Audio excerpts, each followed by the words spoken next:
have a special guest with us. And by special, I mean, we have a celebrity. We have Scott Stallings, who is basically a PGA Tour golfer currently. He's been on the PGA Tour for 10 years, currently ranked 53rd, I believe, on the money list. And thanks for joining us. Awesome, man. Thank you very much for having me. Yeah. So for people who don't know, you have a very unique relationship with CrossFit. Maybe you can explain that. I guess I just kind of got into training and trying to see different ways to do different things, and had a chance to learn from some of the people that are the best in the world at what they were doing. And I like the idea of taking a bunch of simple movements and programming them in a bunch of different ways, and getting completely different outcomes. And it was totally opposite of golf, and the kind of the way that you play and practice, and it's just kind of time and kind of figuring out the little things you need to do to get better. And training is the same way. Putting it in an idea of whether you're going to go on the minute, you can do an AMRAP, you can do reps for time, you can do all these things. And then my head started spinning as far as where I got to take the sort of creative side of my mind and kind of put it into a way to kind of change the way I got away from the golf course. And my personality is very counterintuitive to what I do for a living. So I needed to figure out a way to kind of to do that. And so I mean, I've taken bits and pieces from everything, whether it's CrossFit or Olympic lifting, training, strength training, like a bodybuilding, endurance training, whatever, and try to take little bits and pieces. And probably the number one question I get is what would you call the way you training? And I just would call it training. And that's in its simplest term. There's probably bits and pieces that look like certain methodologies or certain ideas, but it kind of depends on the day and what I'm doing and where I'm traveling and what I have access to, and kind of, but rest assured I'll be doing something and kind of figuring it out as it goes along. So, but it was definitely kind of resonated a lot with the community, and I've had a huge amount of support from people that are in there, and be able to speak to people like yourself, and kind of get the word out that there's a lot of different ways to go about doing it. And still trying to figure it out myself on a day-to-day basis, and figure out how I can get better tomorrow than I was today, and kind of go from there. Yeah, you're talking about like performance in terms of how your fitness affects your performance, but I mean, you went through like a major life change a couple of years ago that caused you to kind of go on this fitness journey of it. Can you explain what was the cause of that, or and how I mean, the main thing people have been talking about is how your body has changed dramatically over the last 3 to 4 years.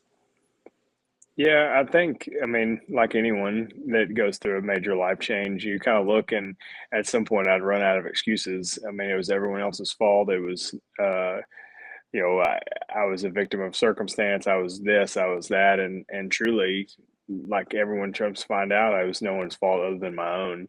Ignorance is not an excuse. I had some health things that needed to be sorted out, and needed to kind of take some ownership of what I was doing day in, day out. And I was sort of naive in the fact that it felt like as long as I played good golf, I could kind of do what I want when I want. And next thing you know, you're 29, 30 years old, and you feel like crap every day. And you're trying to figure out, like, man, I should be in like the glory days of my life, living my life playing on tour. And, why do I end every single day feeling awful?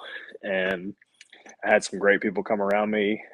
My PT trainer, Adam Curley's kind of been with me um, from day one, and been a huge advocate, both like on the course, off the course, in the gym, and kind of through all aspects, kind of helped guided me along to kind of help me, find the right people and be able to ask questions. And then from there, um, you know, it's kind of got to where I am today. I never set out to, be a fitness guy or do anything. And like, I just wanted to be a better version of myself and be the husband and father my kids and my wife deserved. And if I got a chance to play and you know prolong my career on the PGA Tour is a huge bonus. But I never set out to do any of this for golf. Like, that was kind of what I think kind of got lost in the fray when they saw us. People saw some significant change. Like, oh, how will this affect golf? It's like, when you start going down the road and start having some scary conversations with doctors and tests, like your job becomes sort of irrelevant.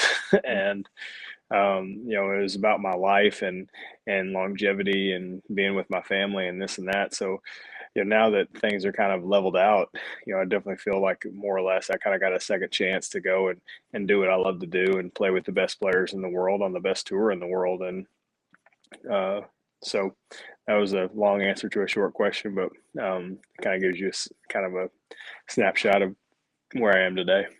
No, it was a perfect answer because I think a lot of people in our community can relate to what you say because they're told a lot of people in CrossFit they join CrossFit because they want to be a better version of themselves and live a longer life. And it's just not about the sport; it's also about just a life. Living as long as you can, as healthy as you can, and enjoying what life offers. And I think that's what you're doing right now, and you made that change. Um, but going back to the competition, since you started doing a lot of this, have you noticed any changes in your game? Besides your longer drives or anything, were there any adjustments you had to do as you gained muscle, became this new Yeah. version of yourself? Yeah, I mean, when you're at 255 and you get down to 190, 200, I mean, you're moving a lot differently. So, recruited power a lot differently, and repeatability and injury prevention and basically everything. I wouldn't necessarily say I overhauled my swing by any means, but Hmm. you're just dealing with a different body that's able to do stuff that you wanted it to be able to do, but you didn't know if it could do. And um, to kind of wake up and not kind of go to the well every single day as far as, man, what am I going to deal with, instead of like, man, I feel just as good today as I did yesterday, and kind of go from there. So Yeah, I think people probably misunderstand how physically demanding playing, especially on the PGA Tour. You're playing 4 days of golf. You're walking, and everyone thinks you're just walking. It's just a day of walking, but there's a lot of physical activity involved. And what do you tell those people?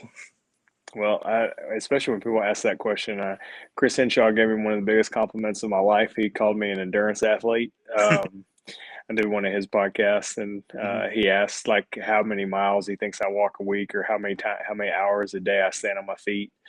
Um, and I gave him my answer. I told him, I said, man, we probably walk well into the 100 miles a week, day in, day out. And, I play roughly 30 tournaments a year. And, it Mhm. doesn't take very long to do some math as far as that's a lot. Yeah.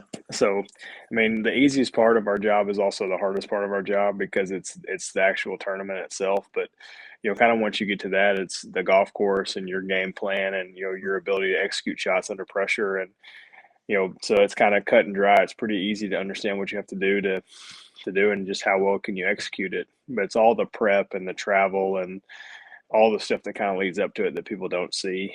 And I did an interview, and the lady asked what time I get to the course on Thursday, and I said, well, it depends on my tee time. She said, oh well, like, you know do you ever come in like a day or two early? I was like, yeah. I said, a lot of guys show up, Sunday, Monday before, and then the Mhm. tournament doesn't start till Thursday. And she said, every week. I was like, well, we play different places. We have to travel. Every course is different. And, you kind of got to know what you're dealing with, every single week to try to, compete against the best in the world. And, the margin of error is really small. And so anything you can do to kind of gain an advantage or try to make sure you're prepared is, I mean, kind of up to you to figure it out. Yeah. As you say that right now, you just got done at the Waste Management Open or Invitational, and you're on the West Coast. You live in Knoxville, and but you're currently in LA or the Los Angeles area, aren't you? Hmm. So you haven't been Yeah, home. When was the last time you've been home? January 3rd. So it's a I don't grind. even know what day yeah, it's February 16th. So my family's made a couple of trips to the West Coast. This is the hardest part of the year for someone that's on the East Coast as far as traveling back and forth. And I mean, I've done the thing where I've gone back and done this and done that, and man, I just really struggle with the time change. And um, thankfully, my family's had an opportunity to come out and be with me. And but I've got one more week here in LA at Riviera. It's definitely one of my favorite events, if not one of my favorite courses on tour. And look forward to a great week and someplace I love. But I'll be very excited to go home uh, Sunday night and see my family and, get back in the South and, and enjoy that. Yeah. Uh, like we mentioned, you played in the waste management. I mean, that's a very unique golf tournament. How would you describe it? Yeah, it's a party that they let us play golf at, is the And for easiest the, way to describe it.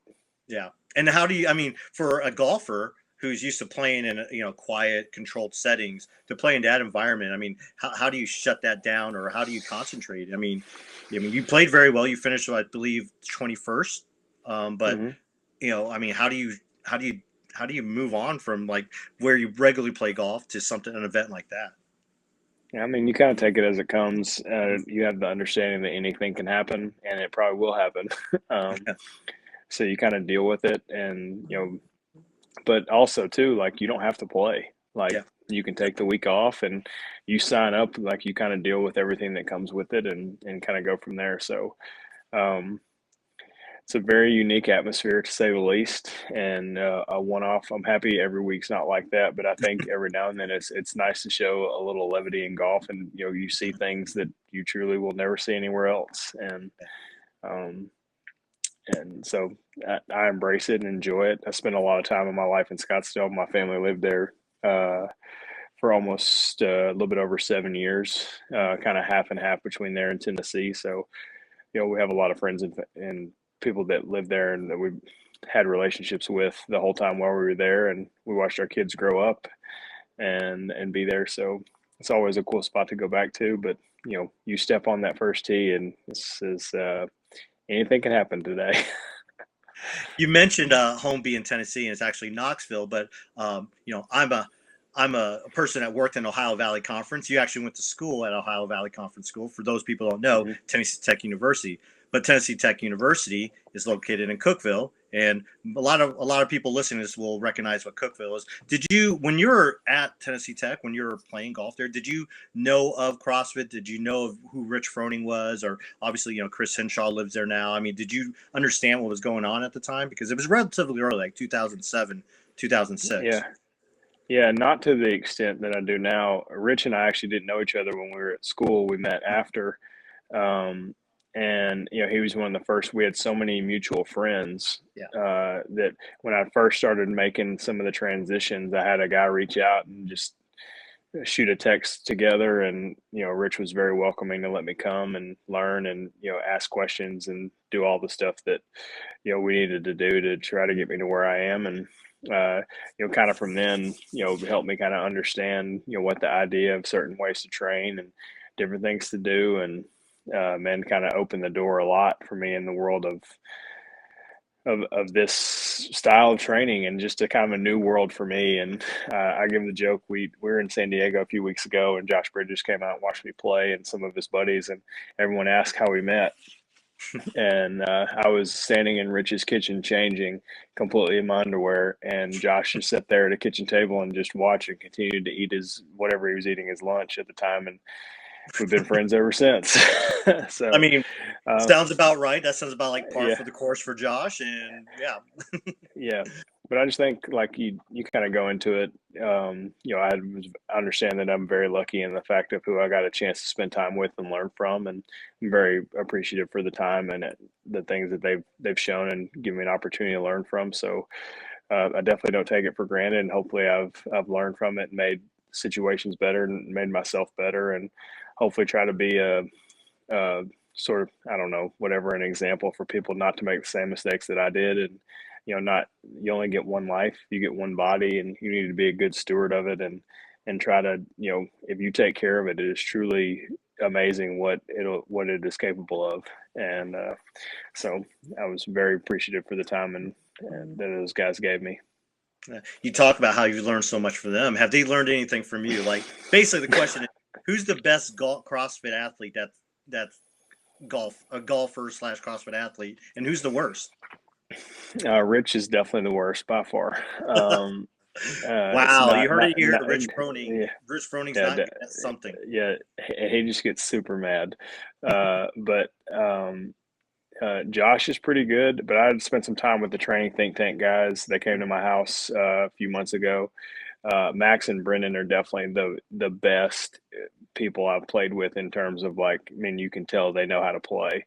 Yeah. Travis is good, but he is so volatile because he's so strong. Like, and I think that just got the same thing with Rich. Rich is athletic, but he's so strong. Like he like just the and then the rotational component that there is zero in CrossFit. So if I can bring any levity to that and kind of showcase someone how to turn a little bit out of and kind of get them out of a traditional like sagittal plane, can kind of go a long way.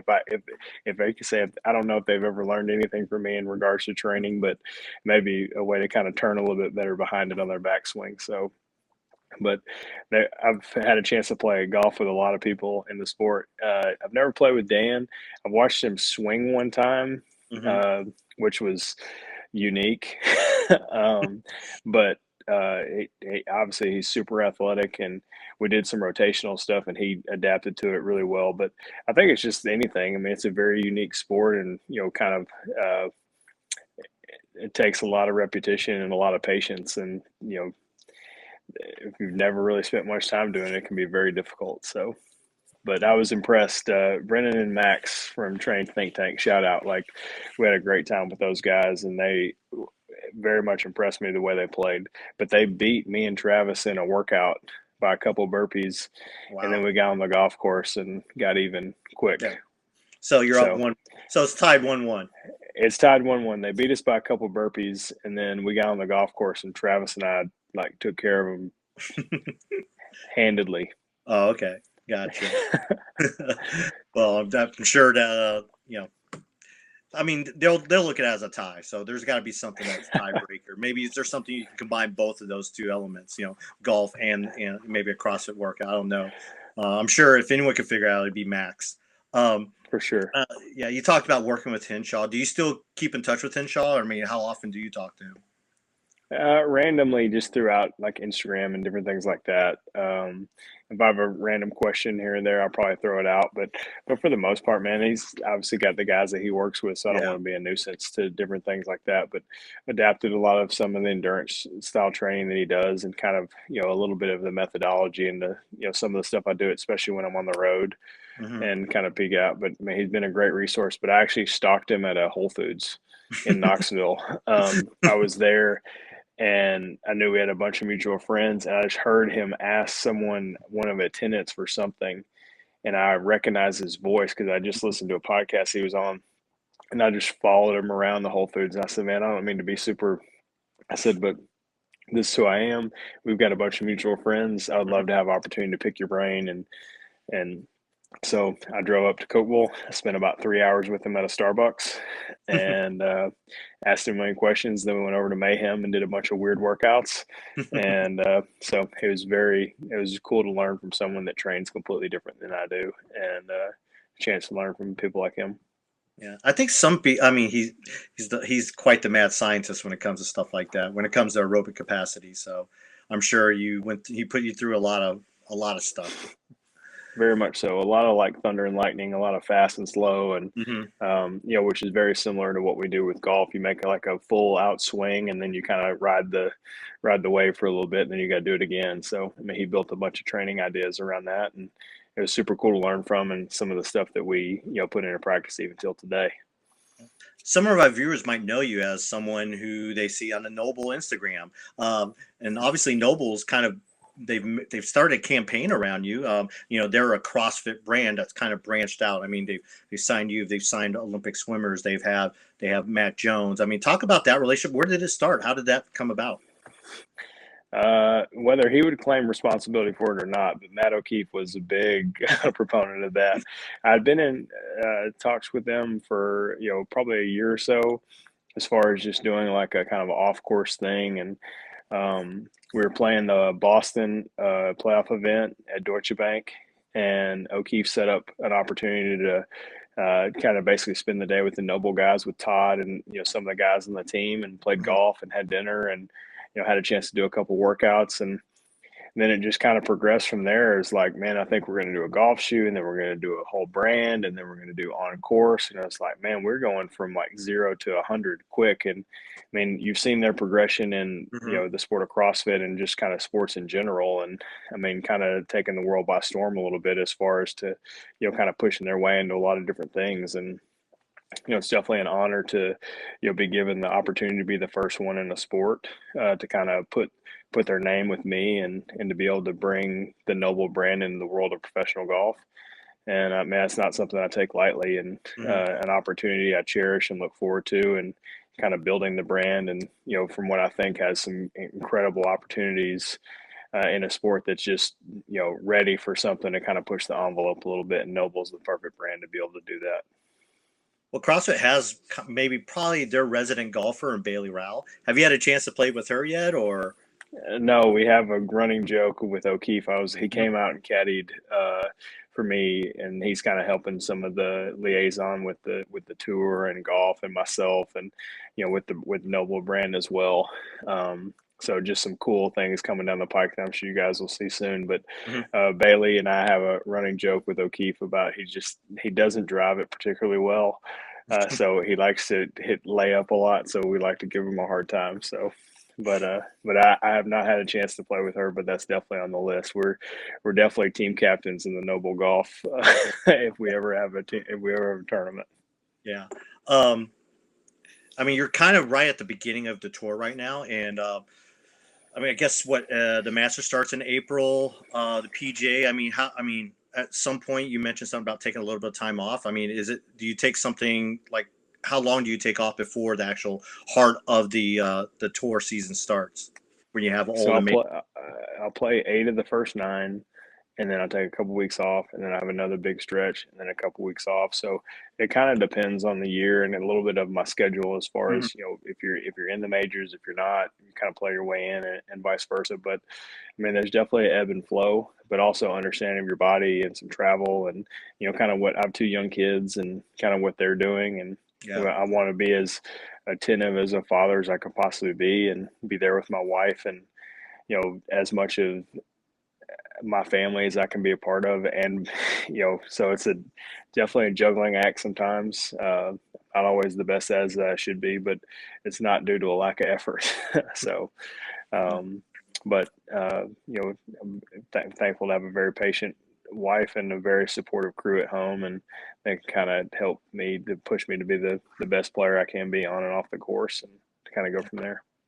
You mentioned home again. We mentioned it's Knoxville, Tennessee. Knoxville has a very unique position this year, where they're hosting 2 semifinals. Have you been to any live CrossFit events at like that type of level? And granted, I know the semifinals kind of falls during an important golfing event, but have you had a Yeah. chance to go to maybe a games or a regional or anything like that? No, when the games got moved to Madison and NOBULL took over the sponsorship, that was just in the beginning part of my relationship with them. And Hmm. uh, then Wadapalooza's right when we're on the West Coast, and Yeah. then it's just brutal timing as far as the golf schedule. The Rogue is right when we play the tournament in Mexico, Hmm. and so it's not that I don't want to be there, but also I understand that my job needs to Of come course. first, and my Yeah. attendance in a fitness event, which I would love. So hopefully, maybe if something work out where those events are back to back in Knoxville. But I know Knoxville embraced the MAC and loved having it, and I do a lot with the city, and visit Knoxville and well, and I know that they had a great experience with having it, and were very diligent trying to make sure it was going to make a comeback for this year. So it's exciting to see both of them come back to back. So maybe I'll have the opportunity to get in one, but I'm sure there will be a lot of athletes that are in and out of my house that I may or may not know about. So Yeah. some You've very been. fit people will be coming through my gym door at some Yeah. point in those 2 weeks. Yeah, and you have quite the home gym from what I've heard.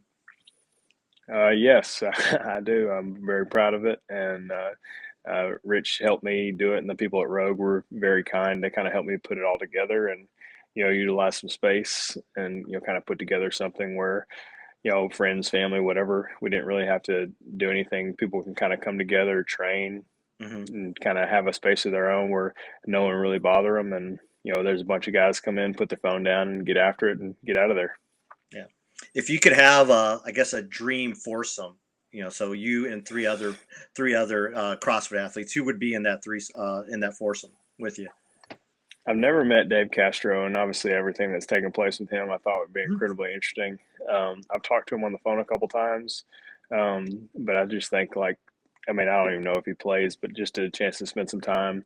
I had to throw my man O'Keefe in there just Yeah. because he loves golf more than any person that I know. And probably I'd put Rich in there just because it would be hilarious to laugh at him and just watch it, just see how long he could hold it together. Ooh, But that would be, especially having Dave in there. Oh, it wouldn't take very yeah, long. it's just like the clash. Yeah. So I would just laugh, and then I'd give O'Keefe a hard time about him hitting driver. So, but we'd have uh, a good time yeah, whenever that happens, hopefully that does happen. We definitely need to have a camera crew there and get some highlights of that. That'll be fun. for sure, man. Well, Scott, we don't want to take any more time. You got a busy weekend ahead of you and a busy year ahead of you. And we hope to see you on top of a different leaderboard this coming year. Well, I appreciate it very much, and hopefully I'll make it out to an event here at some point. But I appreciate all you do, and big fan of all the info you put out there. All right. Thanks a lot, Scott. Thank you very much, man.